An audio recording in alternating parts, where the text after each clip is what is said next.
Ai, Bruna, mas eu não tenho habilidade para criar modelos. Isso aqui, dá licença para eu te dar uma sacudida aqui de verdade.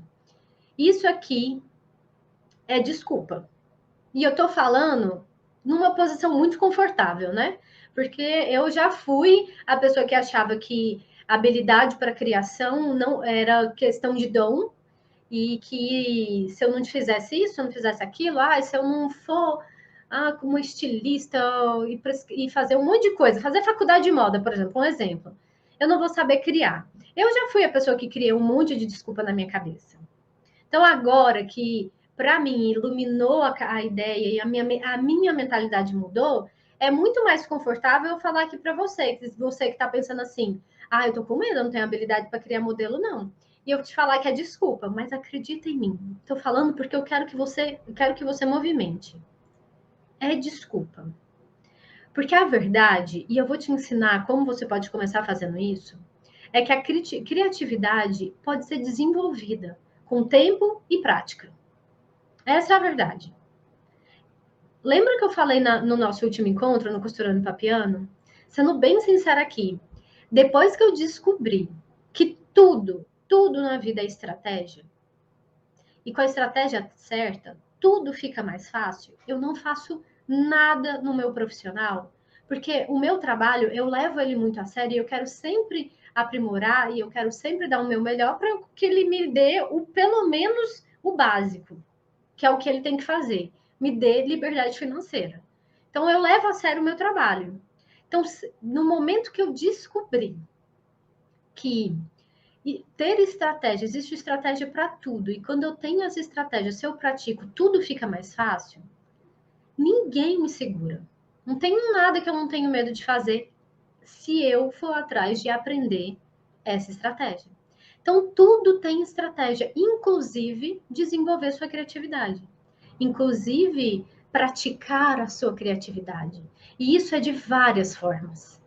É de várias formas. Você pode começar, por exemplo, um exemplo aqui, um spoiler, dando pequenos ajustes ali em modelos que a cliente já te passou. Olha que coisa, a cliente vem, já te passou o modelo, em vez de você fazer exatamente igual, você já começa, e eu sei que tem gente aqui que já até faz isso.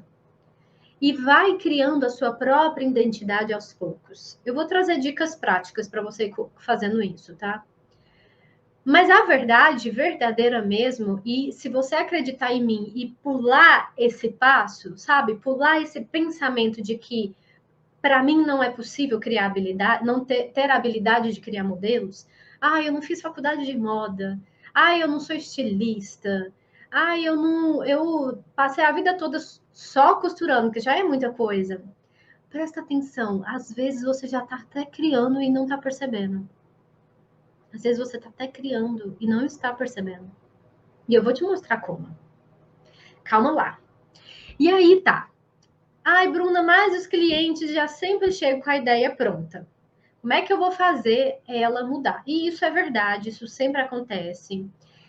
Isso sempre no sob medida, por exemplo. E era até um dilema que eu pensava, assim que eu comecei meu ateliê, eu pensava assim, como é que eu vou espremir, não sei se é a palavra certa, gente, às vezes eu tô até falando errado.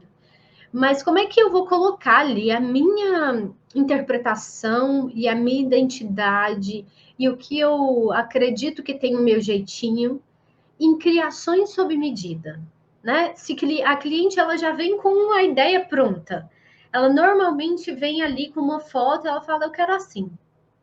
Eu tinha essa trava. E aí no começo, o que que eu fazia? Eu aceitava. A cliente chegava ali com a peça, eu quero um modelo tal. E aí eu ia lá e fazia exatamente igual. Eu, que tinha na minha cabeça, tinha feito design de moda, faculdade, uma pessoa extremamente criativa. Estava me colocando naquele lugar, porque não é sobre isso. Não é sobre isso. E aí eu estava me colocando nesse lugar, porque na minha cabeça não tinha margem para eu criar no sob medida, já que eu tinha que ser muito fiel ao estilo da cliente, ao que a cliente queria. Só que isso, o que, que me fazia? Me fazia ser a opção mais barata. De verdade. fazer isso me fazia ser a opção mais barata. Nessa época, no meu começo, eu cobrava R$ 500 numa peça, eu cobrava R$ 800 numa peça, R$ 400 numa peça. E baita trabalho, porque na época nem a modelagem sem ajustes eu praticava. Então demorava muito, traumas atrás de traumas, de ajuste atrás de ajuste, passando perrengue, passando vergonha nas provas, perdendo dinheiro, pagando para trabalhar e continuando sendo vista como a opção mais barata. E eu ficava, gente, mas como assim, sabe? Como assim? Por que, que eu só atraio cliente desse jeito? Porque sempre vem cliente esperando economizar comigo.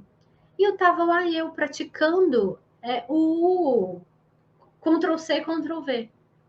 Tava lá eu fazendo só o... Lucimar perguntou, esse valor com seu tecido? Sim. Desde o começo eu sempre forneci o tecido, Lucimar. E aí eu ainda estava ali, naquela posição, sem entender. Por que, que eu tô só atraindo clientes que vêm aqui falando que quer economizar?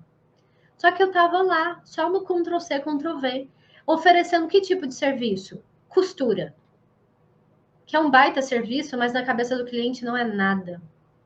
Por isso que eles não valorizam a costura.